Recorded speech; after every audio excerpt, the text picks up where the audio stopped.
अस्सलाम वालेकुम दोस्तों, आपको बड़ी बेसब्री से इंतज़ार था कि चांद नज़र आया या नहीं आया, लेकिन ये फैसला कर दिया है कि चांद नज़र आ गया है। कल ईद मनाई जाएगी।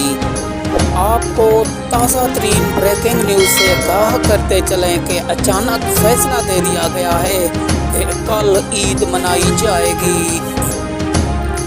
दोस्तों, आप लोगों से गुजारिश है, इस चैनल को आप सब्सक्राइब कर दें, लाइक कर दें, बेल आइकन के बटन को बजा दें, ताकि हर वीडियो, हर खबर आने वाली का नोटिफिकेशन आपको बड़ी आसानी के साथ मिलता रहे।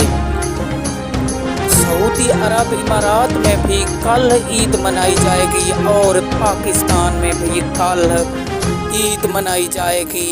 ये फैसला कर दिया गया है कि कल ईद मनाई जाएगी। पाकिस्तान में और सऊदी अरब इमारात में कल